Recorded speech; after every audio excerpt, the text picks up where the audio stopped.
Pasaden ekainaren 4an, larun batean, Gernika Lumon Liseo Antzokian Euskadiko 20. fitness txapelketa ospatu zen. Pandemiaren osteko lehen txapelketa honek bere 20. edizio izan zuen, esan bezala. Maila oso ona aipatu dute antolatzaileek, 21 parte hartzaile izan ziren guztira.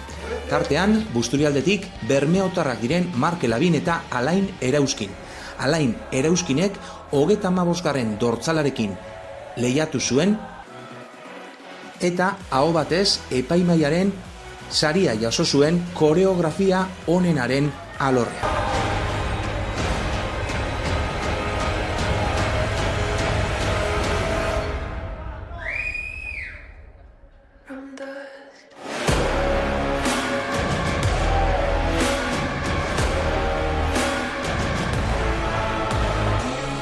Bodyline Men, Sikin mailan ekaitzarri hortu izan zen nagusi, Bodyline mailan Ager Bilbao eta Classic Sikik mailan Sergio Ferrero.